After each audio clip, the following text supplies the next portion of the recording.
Hello, everyone.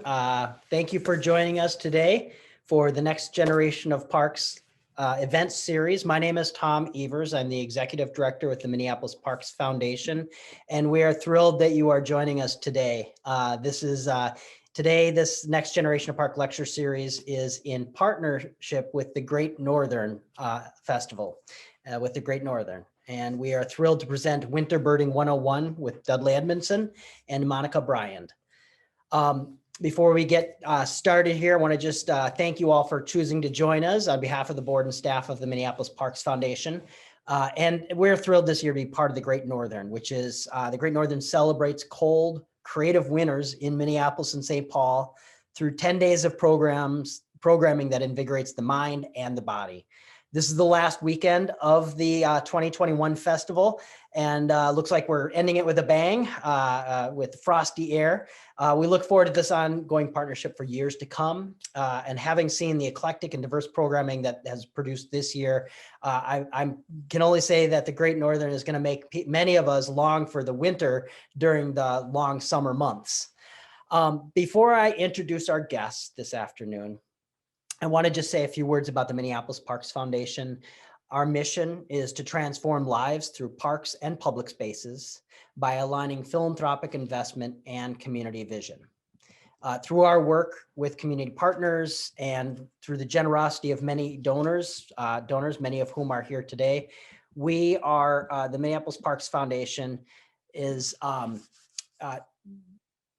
here today, we're able to generate additional resources and expertise to address gaps within the Minneapolis park system and to continue to forge new connections between the parks and the people that they serve and the benefits they bring, including access to natural spaces. In Minneapolis and the Twin Cities metropolitan area, we have ample green space to enjoy, and many of us take for granted that these parks are free and open to everyone. Yet it's also true that some invisible and perceivable barriers exist for people of color and many in the LGBT community. And so through our work with and partnership with the Park Board and with the City of Minneapolis and many of our other partners, we are striving to ensure that the public spaces are havens for safe interactions where humans can visit and experience moments of awe and wonder and where the natural world thrives. We have a world-class park system, but we are still striving to make it even better. For example, later this spring, the Minneapolis Park and Rec Board will be opening to the public the river overlook on 26th Avenue North, which will be a connection to the Mississippi River, the International Flyway, and directly connecting to North Minneapolis. This new space is designed with input from youth in North Minneapolis in partnership with Juxtaposition Arts. And the site is designed to foster awe and wonder in a new generation of kids and adults. And it's a space where when you visit, you are likely to see bald eagles, great blue herons, and many, many other birds. It's a chance to see and really understand that the birds we see here in Minnesota have traveled from across the globe, many of them, from South America or heading to the Canadian tundra. And to truly grasp this is to understand that our world is interconnected and we are interdependent on each other and the creatures who share our world. While our parks serve many purposes, their ultimate power is they connect us, they heal us, and they make us whole. That's why I am so thrilled today to introduce today's program, Winter Birding 101, with our guests, Dudley Edmondson and Monica Bryand. The Next Generation of Parks events is sponsored by Minnesota Public Radio. We are thrilled and honored to have them as an ongoing sponsor. I am continually impressed anew with the talent they bring to the series through their event hosts. And this event is no different. I'm thrilled to introduce Annie Baxter, who will host the discussion following the presentation by Dudley and Monica and take your questions. And then you can submit questions through the button at the bottom of your screen and we'll connect them for the discussion. Annie is the content manager at American Public Media Water Main Project, a special initiative focused on water issues. The Water Main's two big current projects are the Fieldwork podcast and In Deep podcast. She's been with Minnesota Public Radio, American Public Media for nearly 18 years, most of which she spent as a reporter. Annie loves getting outside and enjoying nature and is excited to learn more about birding. Without further ado, I'm going to hand the program over to you, Annie, and you can introduce our guests. All right. Take it away. Thank you. Thanks so much, Tom. Well, we're all, of course, getting to enjoy this program from our homes, which can perhaps occasionally introduce some abnormalities, normalities in the home. So I hope that my son doesn't come in here screaming about Pokemon, but I'm sure you'll all be patient if something like that happens. So I'm really excited about this event today. If you're like me, nature has been an incredible refuge over this past year. And, you know, if there's any good that has come from this horrible pandemic and all the terrible losses we've gone through, it's maybe that, you know, a lot of us are spending a lot more time outside and feeling really connected to the critters and plants and trees around us. And so I personally am really looking forward to hearing how to maintain those connections in the dead of winter, when sometimes we might be lacking inspiration, but here we have it today. So I want to get right down to business and introduce you to our marvelous speakers. We've got Dudley Edmondson. He's an author, public speaker, and filmmaker whose passion is nature and getting people of color outdoors. He speaks regularly on his books and his career as a wildlife photographer. His clients include educational institutions, state and federal agencies, and environmental nonprofits. His photography career spans nearly 3 decades, and his work has been featured in galleries and in nearly 100 publications around the world. You can see some of his photographic work by following him on Instagram at Sony Camera 2016. Thanks for being here today, Dudley. Thanks for inviting me. Absolutely. And also happy to introduce Monica Bryand. Monica is a Latina who is passionate about the environment and describes herself as crazy for birds. She loves capturing their beauty and sharing them with others. She started her photography business just by sharing her pictures with friends, and then was asked to put together cards and framed photos as well. She's also the executive director of Urban Bird Collective, which was founded in 2018 to support bird watchers of all different skill levels and leading walks around their own neighborhoods.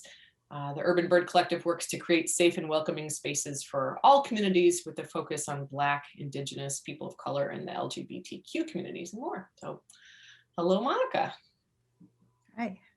All right. Well, I'm going to let you two take over from here. And I know you've got a wonderful presentation plan for us here. All right. So Monica and I are going to do this little thing. It's gonna be just a teeny bit tricky because I'm running the presentation from my home, and I'm going to follow Monica's cues, and we're going to share this presentation. And let me start with the screen share here, and hopefully everybody can see that. But yeah, Winter Birding 101, hoping to sort of help folks that are tuning in to figure out what birds winter in Minnesota and where to find them. So our first slide, these are the things we're going to try to cover today.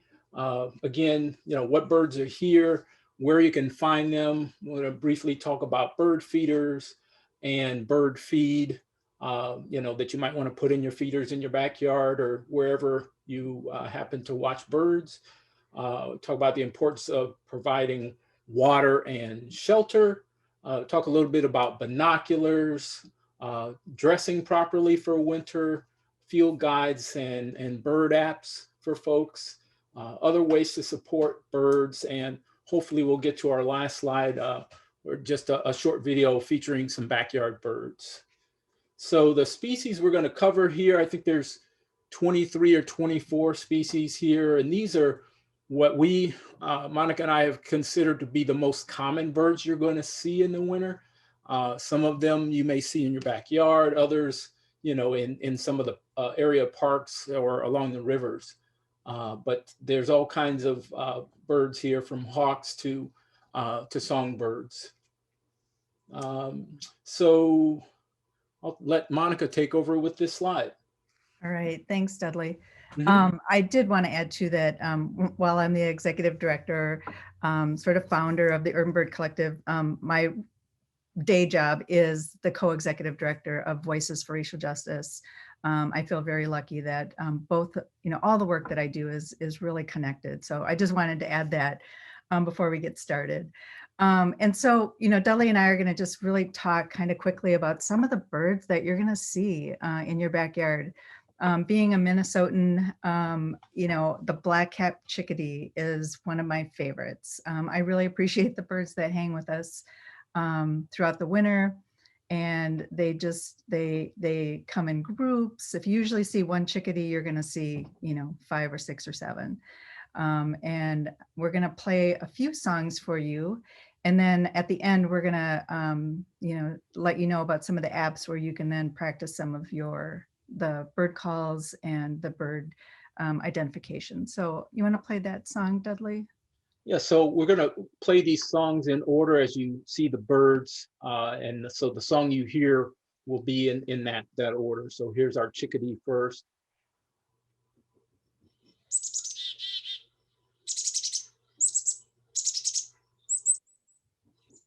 Yeah, and then we're going to do the white-breasted nuthatch.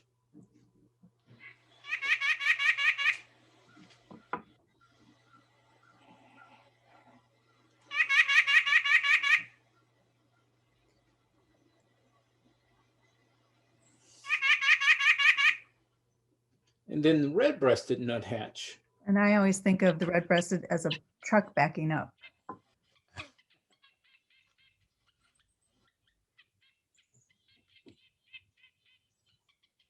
Not quite. Sorry, Monica, what did you say there? I started the recording beforehand. Oh, no, I was just saying the red-breasted nuthatch reminds me of a truck backing up. Yeah, and then a lot of times with birds, sometimes, people's ears hear different things. Mm-hmm. I'm trying to think of some of the things that chickadee. Sometimes we have a couple little words for chickadees. Like their name, the chickadee dee dee. Yeah. Just these are ways to remember the song. Is if you have a little rhyme in your head, or something like what Monica said with the nuthatch, the red-breasted. It reminds you of a truck backing up. So if you hear that sound, it's not the white-breasted. Yeah, in both the white and the red-breasted nuthatches, you'll see them. The white-breasted are most common here in the Twin Cities. They're, hanging down on the tree trunks. They're going down looking for food. You'll see them going up and down, going through the branches. These are not ones that are going to hang out in the leaves or anything.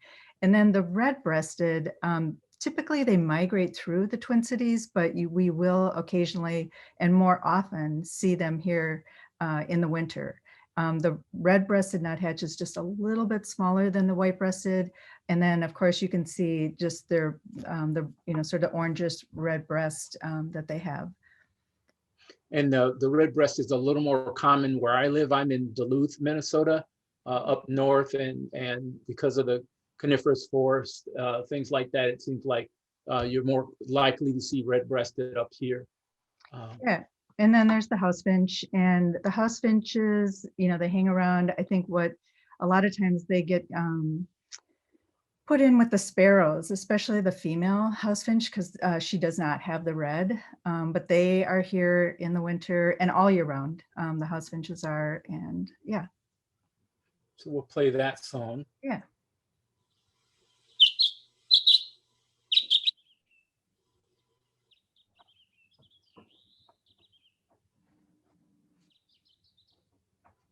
And Monica, let me know if if the songs aren't quite loud enough. Okay. Just let me know and I'll adjust the audio. So the next, go ahead. Nope, okay. So the next slide here is raptors or birds of prey. We have quite a few in Minnesota. There's the first one, there's a sharp-shinned hawk. It's a juvenile there, but that's a bird if you have a lot of bird feeders in your backyard, you're likely to occasionally see sharp-shinned hawks because they tend to eat smaller birds, but they also eat insects and small mammals as well. So there's an image there of both the juvenile on the left and the adult on the right as as that species of bird matures, his eye gets more red. He develops kind of a gray, smoky gray cap, and just overall kind of a gray back, as you can see. But the body becomes more two-toned with the sort of chestnut chest and the gray wings. And then moving from left to right, we'll go to the red-tailed hawk, which is a really common bird. I see them quite a bit in the Twin Cities, in and around the highways, 494, 694, 35. You'll see them on the light posts. Oftentimes, if you're driving along or stuck in traffic and you see a bird on top of a post down there, most likely it's a red tail. And the juveniles and adults look very different. As you can see, the adult on the left has that classic red tail. You can see as the sun's shining through, and the markings on it are more prominent. And the juvenile is just as you can see, kind of an overall brown. Hasn't quite developed the red tail, and the head is also a lot lighter. And then again, moving to the right, we have bald eagle. And that's a bird you're most likely to see around the rivers, Minnesota, Mississippi, whatever. Particularly this time of year, there's probably more down there than usual. And also we stuck a picture of a juvenile bald eagle in there. That's a first-year bird. Takes bald eagles 5 years to develop that white head and white tail. So that juvenile bird, sometimes people mistake it for a golden eagle because it's so brown. Excuse me, but golden eagles, I mean, they are certainly found in Minnesota, particularly during migration. You'll see them later in the year. But if you see an eagle in Minnesota, it's likely either a full adult bald or one of the 5 different variations of 4 or 5 variations of bald eagle. As they mature, that white becomes more and more prominent. And then back to the left, we have Cooper's hawk, which that's an image of a juvenile. And it's kind of like the sharp shin, but significantly larger bird, I would say.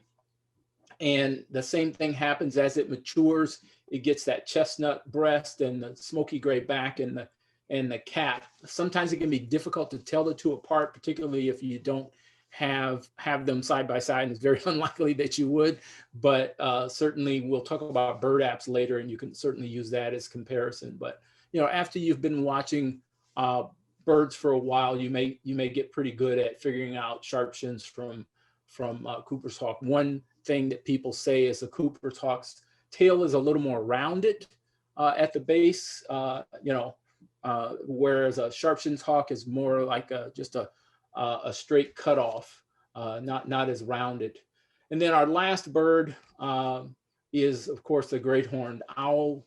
And there's other species of owls we just didn't include that are fairly common. There's barred owl as well, but people are somewhat familiar with great horned owls, and they may be a little more common. And they have a varying diet. They eat all kinds of stuff. I say, really, what doesn't a great horned owl eat? As you can see there, they eat quite a few things. So, but there's certainly more species of birds of prey that are found in Minnesota. Actually, before the presentation, I was doing some quick research, and we have over 400 species of birds that have been sighted in the state of Minnesota, and roughly about 240 nesting species. So there are a lot of birds to see in Minnesota. But in the winter, these are the more common birds you're going to find. All right, now we're getting to the woodpeckers. And in the Twin Cities, we have probably about 5 different, we have 4 here. So we have the red-bellied woodpecker, and when we're through with this, we'll play the songs. This is a male red-bellied, and the female, you see the red on the head, it goes all the way to its beak. If it was a female, it would not go all the way to the top, it would stop right about the eyes. So that would be a female red-bellied. And then there's the hairy and downy, which are pretty similar, but like Dudley, with the Sharpshin and the Coopers, these are, you can tell these, you differentiate them by size. And the downy is pretty much smaller than the hairy. But again, when you first start birding, it's really hard to tell unless they're by each other. And sometimes you do get lucky and you are, and then you can see the other way that you can tell them apart is by song.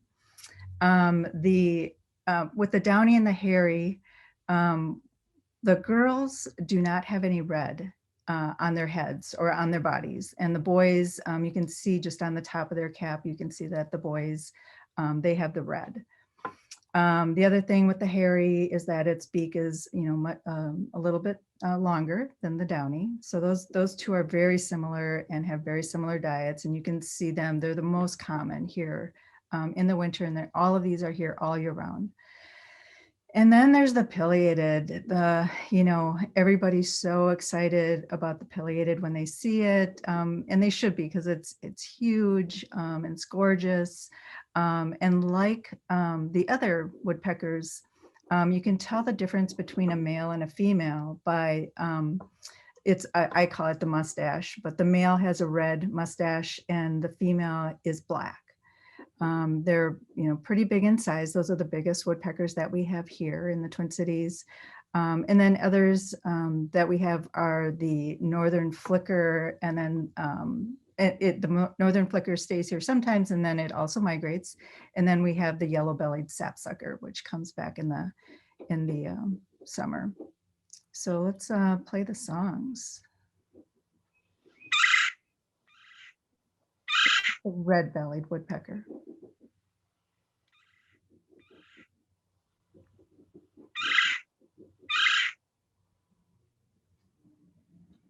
And then this is going to be the downy woodpecker.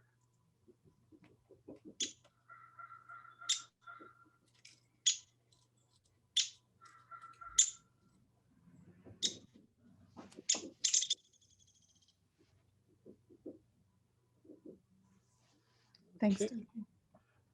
So next slide. All right, so now we have some of the more common, so the dark-eyed junco.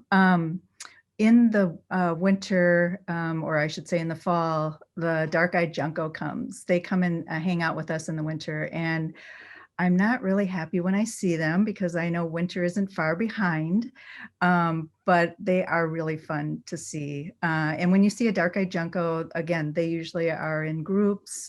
They really hang around on the ground. They're sort of ground eaters. So you'll see those are the dark-eyed juncos. And then house sparrows, of course, they're here and they're very plentiful. So they hang around the feeders as well. And then we have a picture of the American golden eagle, the goldfinch. And so what we have is the winter plumage and the summer plumage. So you might recognize, and it's very visible, the summer plumage. So a goldfinch, you're like, yep, we see those yellow birds all the time. But in the winter, they really lose their coloring. And sometimes people mistake them for sparrows or other things. But they are here, they don't migrate, they just change their color.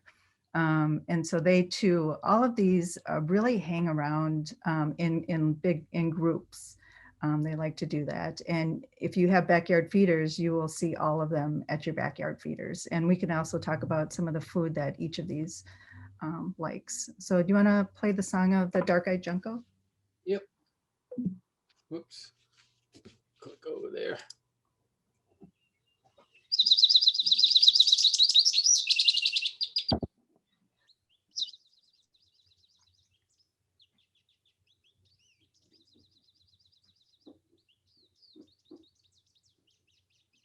I think that was backwards. I believe that might have been the goldfinch. Somehow it got mixed up there.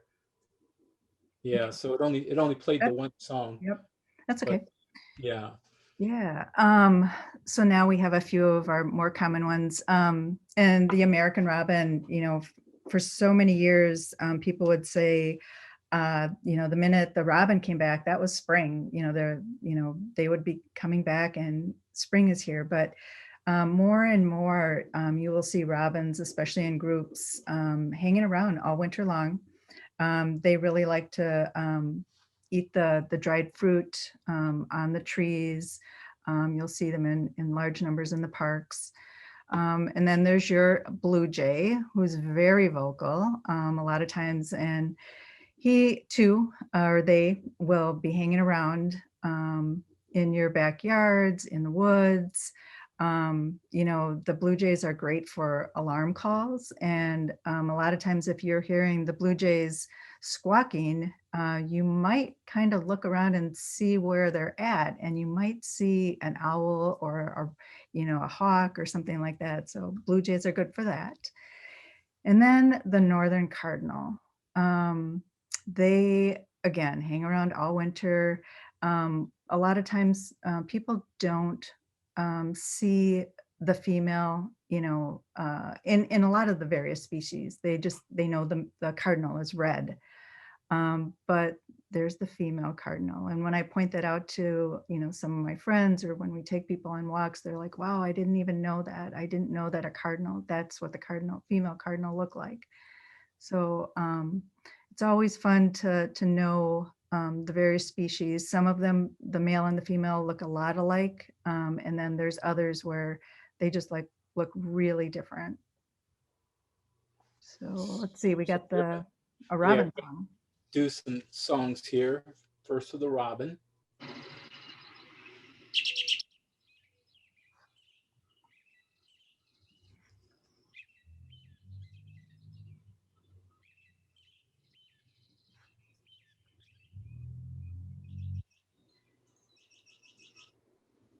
Then our blue jay.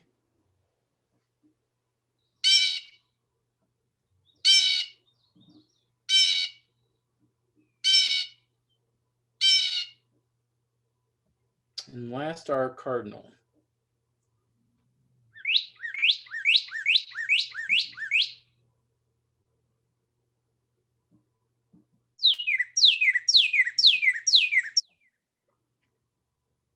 All right. So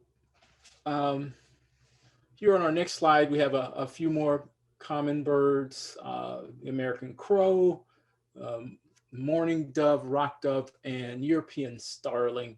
And, you know, these birds are, I don't know, you can find them pretty much anywhere, whether you're, you know, in a metropolitan park or in your own backyard or your own neighborhood. These birds hang out. Crows are really cool birds, some of the smartest birds in America. I'd say that whole family known as corvids, which includes both crows and ravens and blue jays as well. Some of the smartest birds around, but you know, you can find them everywhere. I'm sure people have seen them, you know, at street corners and things, you know, picking over carrion, maybe a unfortunate squirrel got run over or something like that. But yeah, crows are obviously fairly common. So we're gonna listen to some of the songs here and move on to the next slide. So here's our crow.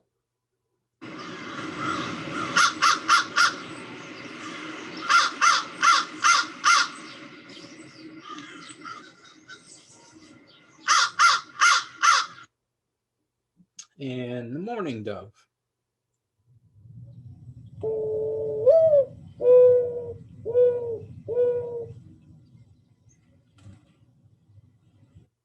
And that the name kind of is about that the call tends to sound like the bird is mourning a loss of some kind. So that's how it got its name. When I first started birding, I thought that it meant something about the time of day that you could find the bird.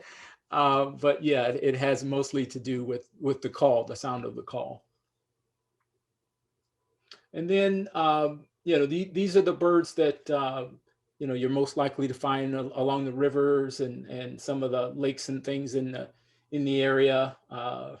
We have first our Canada goose, and then trumpeter swans, wood duck, and mallard ducks. And there are a lot of different kinds of waterfowl, I think, in the winter that you can find in the Twin Cities. But these, again, are some of the most common birds.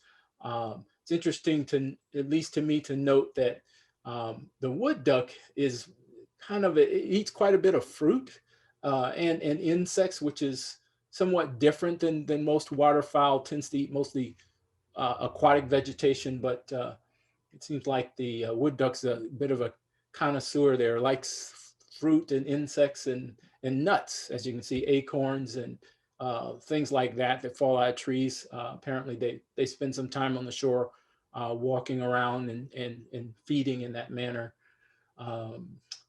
So yeah, I guess that's it for that slide.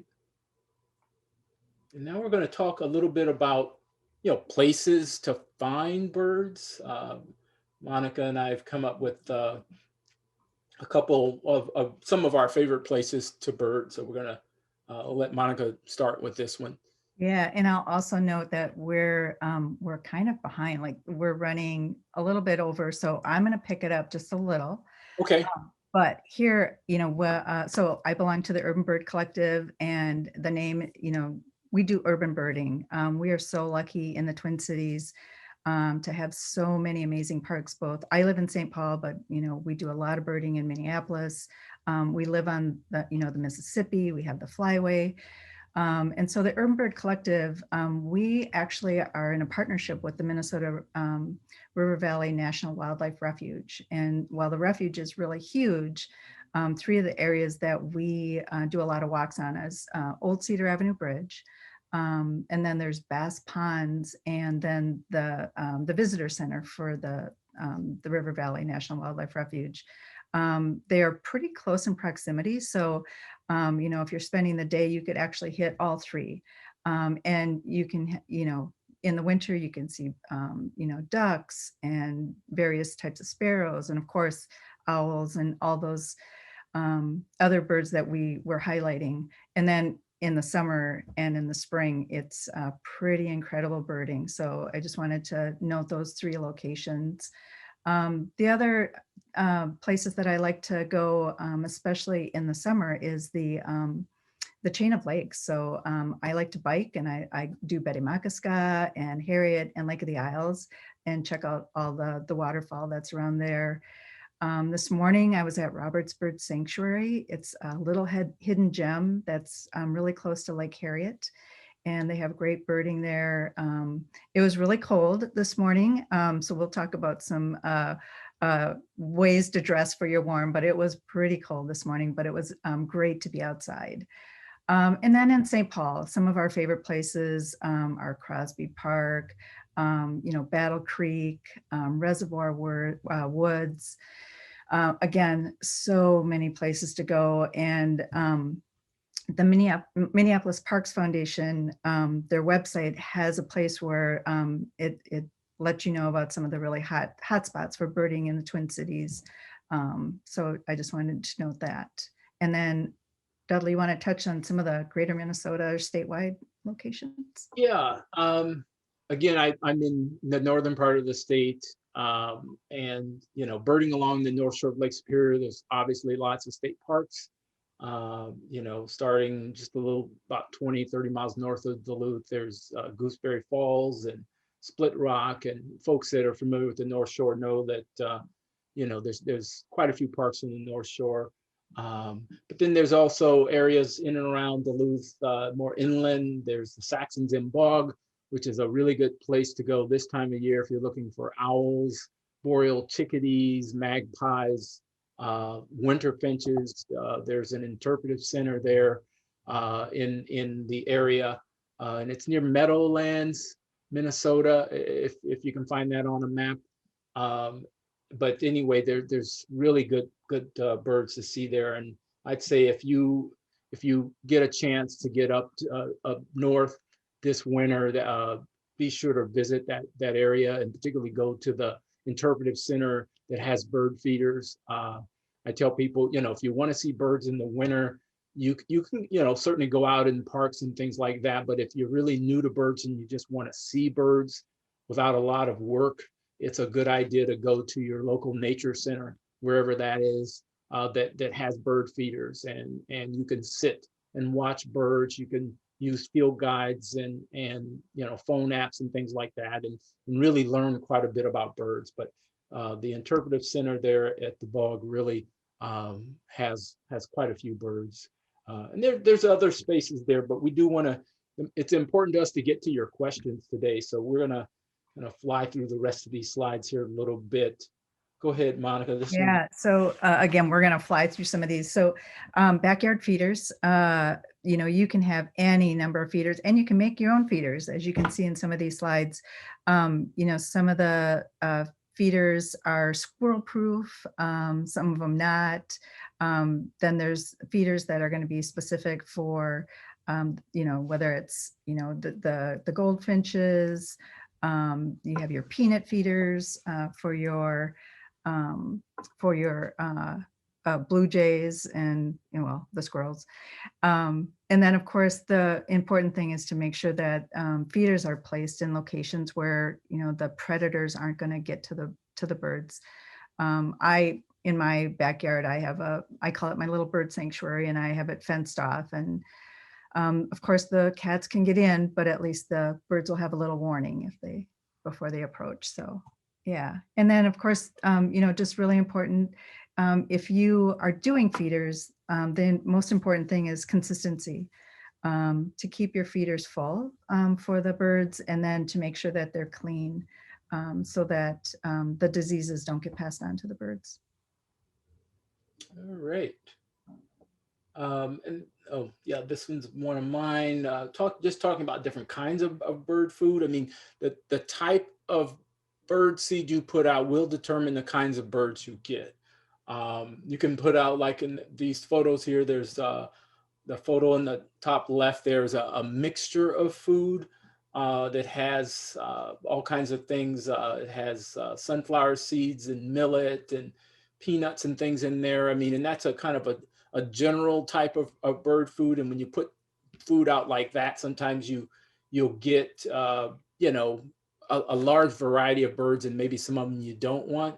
But if you put out specific things like peanuts or black oil sunflower seed or thistle, you're going to only get certain kinds of birds, such as the thistle will attract finches like the pine siskin here, and red poles and goldfinch. If you put out black oil sunflower seed, you're more likely to get chickadees and jays and cardinals. Cardinals also like safflower seed. And then suet, generally speaking, that's going to attract a lot of woodpeckers, but it also will attract starlings, which some people might not want at their feeders, but you'll certainly get woodpeckers. And then the peanuts, of course, are major favorites of blue jays, whether they're shelled or unshelled. So the type of food you put out determines the type of bird that shows up.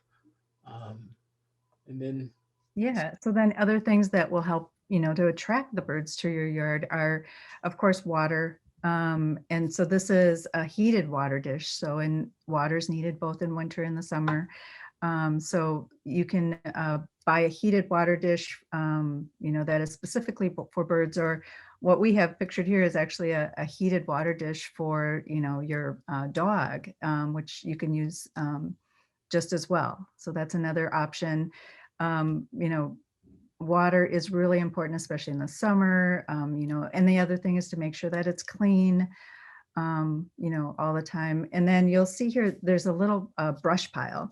And if you have a place in your yard where you could have something like this is great for birds to have cover during those snowstorms, during the cold. They'll hide in there. The other thing is, if you're taking a walk around the neighborhood and you see a pile like this, you should check it out. You might see some birds hanging out in there. All right. And then this one's about birdhouses. Of course, this is more of a spring summer slide, but just know that if you put up birdhouses, there's chickadee and bluebird boxes and wren boxes and things like that you could put up. And one of my favorite recommendations is the Woodworking for Wildlife book that the Minnesota DNR many years ago put together, and I've used it. Gives you measurements and types of woods and things to do you know, in terms of building houses for everything from wood ducks to, like I said, chickadees. One little trick I do with my bird boxes in the spring is I will put wood shavings in them to sort of trick chickadees and house wrens into thinking that cavity, that nest cavity, is new and has never been nested in. And it usually works. Most of the time the birds will go in, they'll see that, and then they'll pile their own nest materials on top of that.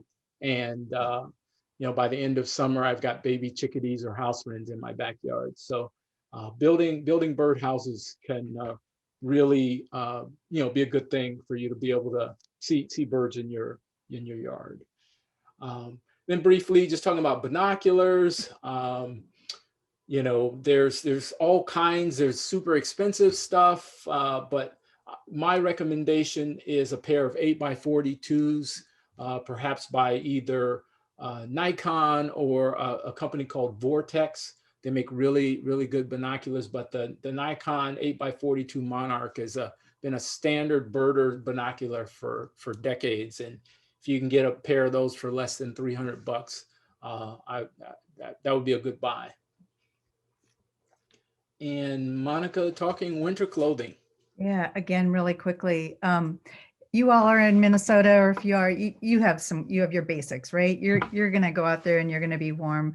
But the thing is, if you're going out for birding, dress in layers, make sure your head's covered. Think about the place that you're gonna go. If it's a super windy day, you might want to think about going and doing walks, where there's more woods. Making sure you have earmuffs. Again, you're in Minnesota, so keep your hands warm, wear good walking shoes, and then tracks. If you know about tracks, they help with ice. That might be a good addition. And then the other thing that I always say is, you may not think you're losing water, but you really are. So keep yourself hydrated when you're out there moving around, and keep that and stay warm and keep your energy up. Okay, and then the last couple slides here, these are recommendations that we have for books.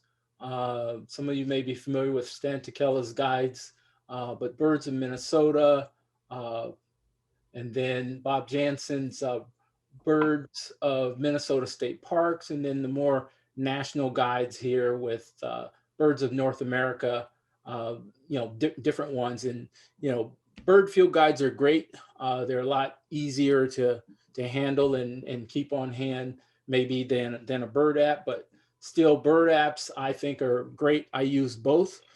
Sometimes I will carry field guides as well as I'll have 3 or 4 apps. I use all of these apps on my phone, and they're really good for keeping track of birds, being able to identify birds.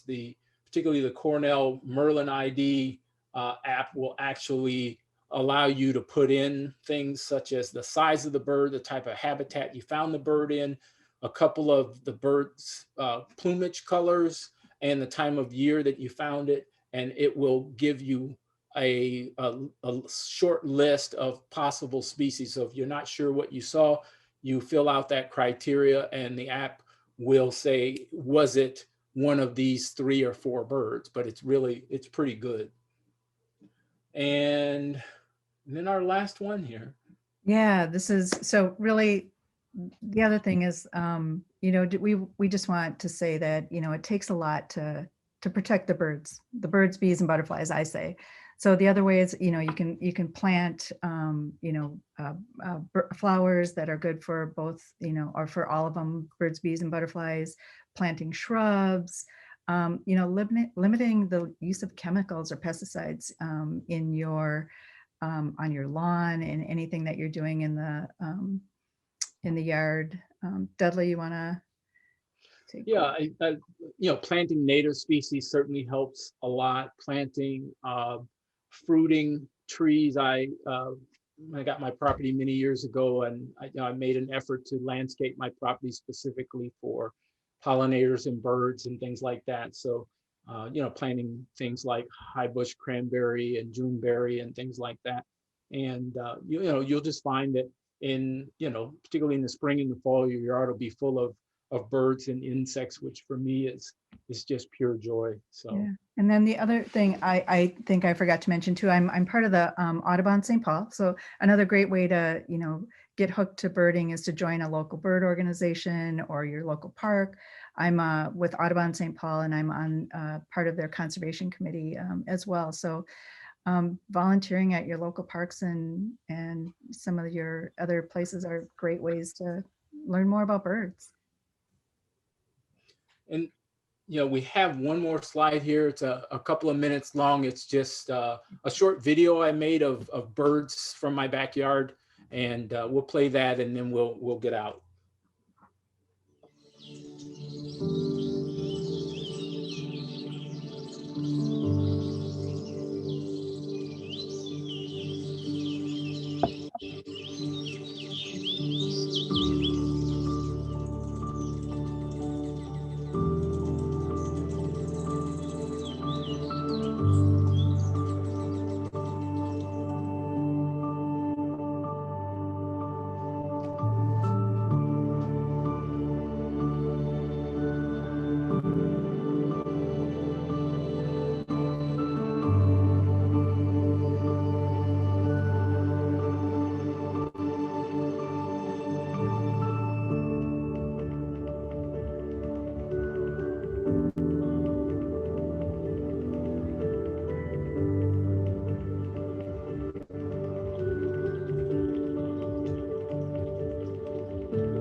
And that's it. Okay, wow, what a delight watching those little adorable creatures. Well, thank you so much. That was so fun hearing everything you all had to say. And I just want to remind everybody, if you're like me trying to furiously jot down notes, you can actually go back and watch the archived video of this whole presentation on the Facebook page or on the Parks Foundation website, which is mplsparksfoundation.org. So if you were worried you missed something, it'll be available so that you can go back, because there's so many great resources of parks and tips and that kind of thing.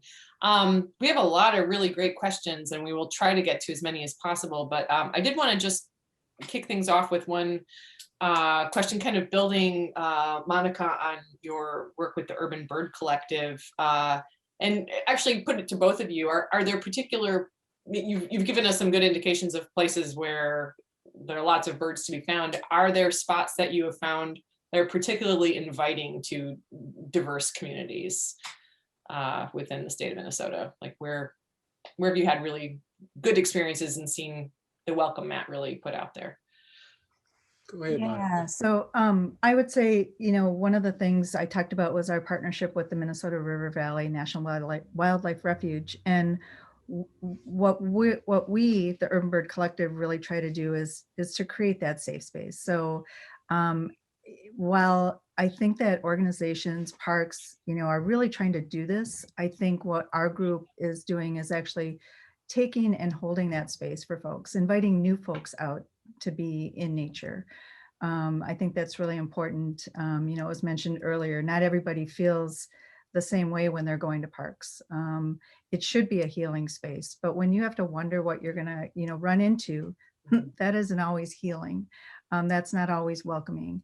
And so while everybody needs to do their work and do it better, I think in the meantime, what our group allows is an opportunity to have a little less anxiety about being in that space. So yeah, Dudley, what would you add? Yeah, I mean, I don't know that, really any more than that. I mean, it really is difficult sometimes for people to understand that green spaces don't necessarily feel the same to everybody. And I think that if we've all been paying attention this year, we certainly have realized that things are not the same for everybody. There are safety concerns for people of color in the outdoors, and there have been literally for centuries. And it goes way back more than we have time to talk about. But if you're out there, certainly try to be an ally, be welcoming, be open to people, be friendly, engage folks in a way to make them feel welcome and make them feel safe. Yeah. Great. Okay, well, let's dig into some of these questions here. I'm gonna go, since it's such a cold day, someone asks if birds know it's cold and do they get cold? This individual is seeing a lot more activity with at the feeders as the temperature drops. Yeah, I would say most definitely birds know that it's cold, but their body temperatures are different than ours. I mean, and I don't know specifics on what birds' actual core temperatures are, but I know that they tend to run hotter than we do. But you'll see things like they'll puff up their feathers, and to trap some of that body heat. But mostly what they're doing is looking for fat. I would hazard a guess, if you put a stick of butter out, the birds would probably eat that whole stick of butter. Who knows? I mean, but that's why they eat the suet. That's why they eat the sunflower seeds. They're full of fat, and that's what these birds are burning right now. So yeah, fat is good in the winter. Okay. Monica? I'll leave it at that. That's good. Yeah. Okay. Butter sticks. Okay. What is the most prevalent woodpecker in the Twin Cities or in general in Minnesota? Yeah, I think it's the downy or the hairy. Those are the ones you're going to see the most. You're going to see them on the streets, so those are the two. And again, the downy is a little bit smaller than the hairy. Those are the two most prominent, but then you'll see the pileated and the red-bellied woodpecker. Yeah. One participant here is wondering which of the bird species that you've talked about are native and which are introduced or maybe even invasive. I don't know if that's a category within birds. Certainly it is within plants, but yeah, I mean, certainly there are at least 3 species there that I would consider introduced. The rock dove, rock pigeon, whatever, European starling and house sparrow are all European birds. Then birds right now, because of climate change, birds are actually changing their range maps, and birds are moving further north. There was a time when house finches weren't that common in northern Minnesota, and certainly cardinals and red-bellied woodpeckers were not that common. And now I have, here in Duluth, I have 6 overwintering cardinals at my bird feeder, and 25 years ago I had 0. So there are birds that are changing their ranges as well as introduced species. Okay. We've got several questions that are asking about the difference between specific birds. Maybe we can kind of do this as a lightning round. So what's the difference between a rock dove and a pigeon? Monica? None. Okay. It's just another name. Okay, how about crow and starling? Difference between those? Totally. Do Yeah. you want to do that, Dudley? Yeah. I mean, a starling is, I think they call them, God, what do they call them? Maybe it's of course, it's a European bird, but it has a different genus species, whereas a crow is a corvid, as I mentioned earlier, which includes ravens, crows, blue jays, to some extent, even chickadees are in that Corvidae family of birds. But yeah, corvids are the genus or family, I think, for crows, and I don't know the European starlings genus species. I think it's vulgar is part of its genus or species name. Okay. How can you tell hawks apart? Oh, that's yours, Dudley.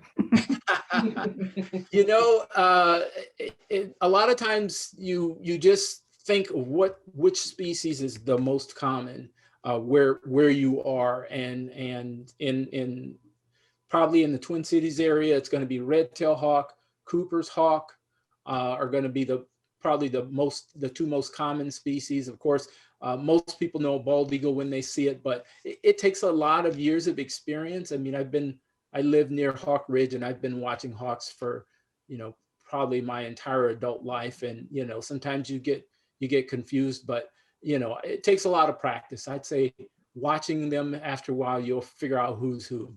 Yeah, I also I forget to mention a lot of things. I'm on the board of Hawk Ridge, so Oh. and I'm still learning my hawks, but they also have a great fall festival, and they have opportunities. They have hawk classes. So hawks, it takes a lot to learn. So yeah.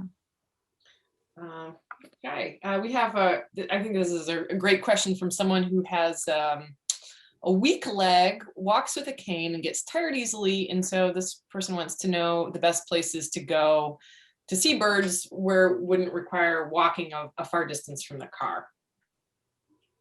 So Yeah. really accessible. Yeah. So in the Twin Cities, when we go on walks, we kind of say, easy, moderate, or, extreme, as far as walking. There's some really great nature centers. Wood Lake Nature Center is pretty easy. Then there's, oh my gosh. As far as cars, then I think, the Sherburne National Wildlife Refuge has an amazing car drive, a wildlife drive that you can go and see a ton of different birds. And that's about 45 minutes from the Twin Cities. Yeah. It really, I would do a little research on the area and see what kind of walking areas they have. Yeah, and I was going to say, just in general, many of the wildlife refuges do have these loops. Most of the ones I've been to have driving loops where you don't even have to get out of your car. You just drive, and when you see something, hopefully there's a pullover or something, and you can, watch cranes and geese and, hawks and things like that from your car. But yeah, wildlife refuges are great. Is that new due to COVID, or has that always been the case? It's always been the case. Oh, okay. Yeah. Not everyone has one, but the vast majority of them do. Okay. Yeah. Okay, we've got a question here about what kind of binoculars to use, or would you even recommend a monocular? Yeah, I would say for most birders, a 7-power or 8-power pair of binoculars is the best way to go. And that 7 and 8 is the magnification, and then the other number, the one I would recommend would be 42, would be the width. So the larger that number, the more narrow the width, the field of view will be. But without getting too confusing, yeah, I would say getting a pair of binoculars would be the better way to go. And you don't have to spend a ton of money on them. Just know that when you use a pair of binoculars, find the bird first with your eyes, and then lift the binoculars between yourself and the bird. Because if you try to lift the binoculars and find this bird, you may not find it because of that narrow field of view.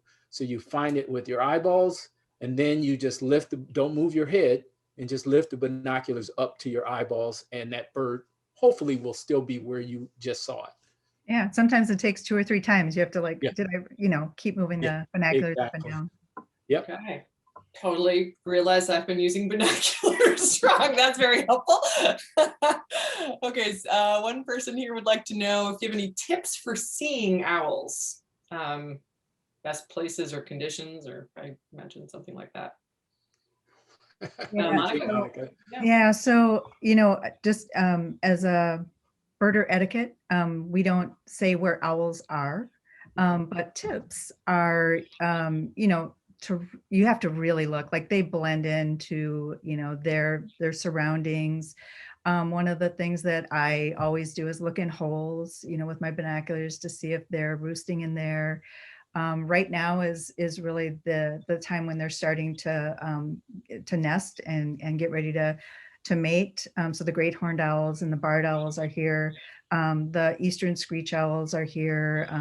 The northern saw-whet owls have migrated through. There are probably still some that are still here coming through. And so it's just really about, really keeping, looking at the trees, because they can really blend in, and looking at in the holes.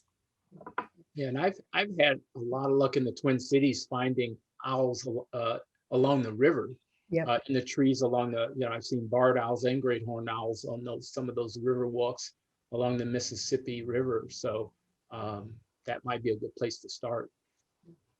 Here's a follow-up Very question. they're Go very ahead. vocal at night, at dusk. You'll hear them a little bit more. That's another way to kind of try to find them. And that distinctive sound that they make, if you think it's an owl, is it likely an owl? There's that kind of iconic sound.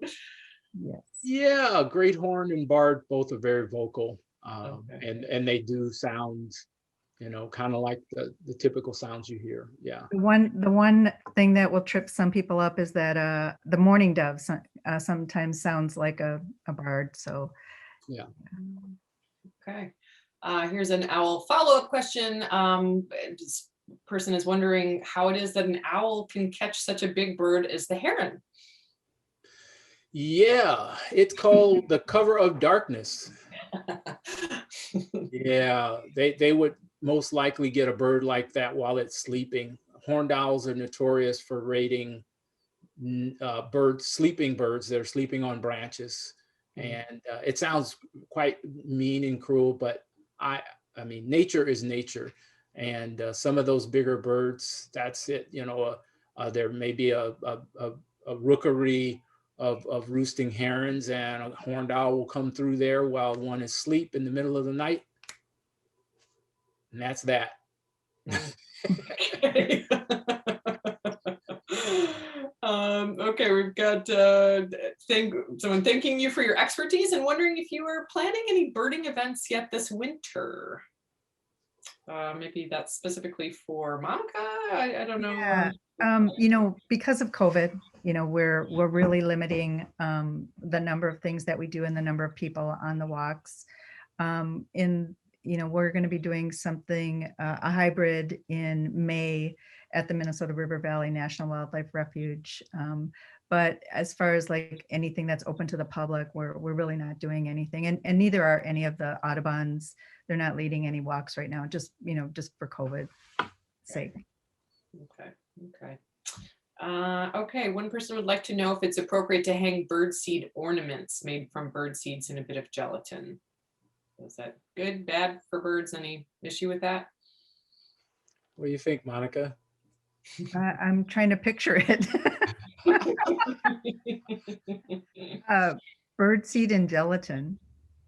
Yeah, I feel like this is a school project kind of thing that maybe kids are encouraged to make, I would put birdseed and suet and Yeah. make it into an ornament that way. You can shape it just about any way. You Mhm. melt the suet and pour it into a mold that that maybe a cookie mold or whatever, or something like that, and then put the seed in while it's in liquid form, and then when it hardens, it's basically lard.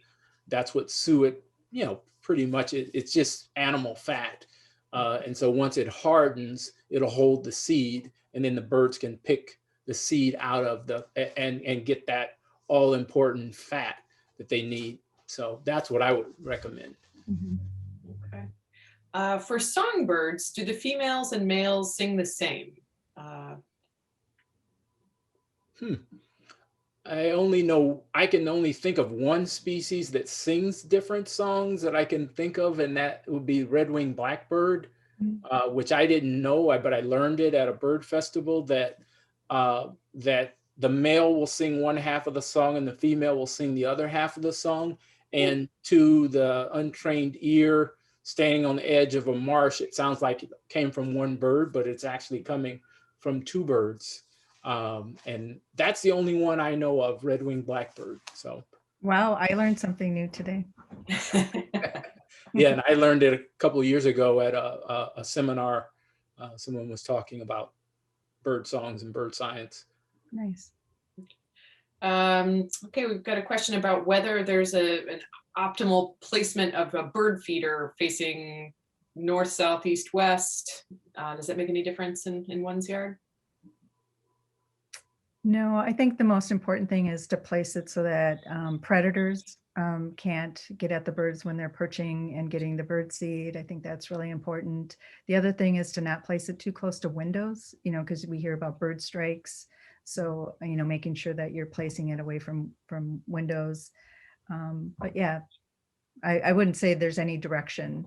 That doesn't make a difference. Favor. Okay. Have either of you heard of any kind of good apps for identifying birds by song? Kind of like yeah, for birds. yeah. I know there's one or two apps in the App Store that does have a situation where you could hold a phone up and it would listen and hear the song and spit back a couple of possibilities for species. I've never used it, but my favorite one is the Merlin ID app by it was in my slide, but it's not Audubon, it's Cornell. It's Cornell. Yeah. Cornell Labs. Okay, great. Let's see. I think we're going to have maybe time for 1 to 2 more questions here. Okay, here's one. What is a safe way to not have woodpeckers drilling holes in my house? So woodpecker deterrent of some sort. That's not too unfriendly. Dudley, do you know? My neighbor, who I can see his house from here, his son gave me a squirt gun to shoot at his when they're not home, and because I work from home, and if I see woodpeckers drilling, to use a super soaker. But then sometimes people will put out foil or things that move to get birds to not do that, digging in their house. But that's the only recommendations I'd say are just trial and error, some kind of commotion. But yeah. Okay. All right. Let's see. I'm sorry. There was one. It's hard scrolling sometimes. I think we're at our last one. Have either of you birded in North Minneapolis? I was thinking specifically of the Upper Harbor Terminal area and the Heron Rookery near 33rd Street North. Yeah, I've kayaked on the river there. So I've kayaked through in the summer through that rookery. But I also, when I think of North Minneapolis, Theodore Park is an awesome place to go birding in the spring and summer. So that's a great place to bird. And then Tom is actually going to talk about another place in North Minneapolis that I'm excited to learn about. So yeah, that's what I would say. All right, and that smiling face means I think we're at about time. Yeah, this is so wonderful. I want to be respectful to all of your time and to the time of all of our guests. But Dudley and Monica, thank you so much. Annie, thank you so much. This has just been, I've been smiling this whole time because there's, we had over 300 guests join us, and I think we had people doubling up. We had somebody from the United Kingdom join us on this. And I will just say that from the questions and the responses, there's just pure delight on what you're sharing. So thank you so much. There are great spaces to see, and we are blessed in Minneapolis with incredible parks, from the Roberts Bird Sanctuary to the Worth Theater Worth. Eloise Butler Wildflower Garden is this amazing gem within the city. And then, as Monica was noting, there's a spot that we are opening this spring right at the end of the 26th Avenue that overlooks the river and, you know, is an international flyway. The Mississippi River is an extraordinary place to see travelers from around the world fly through.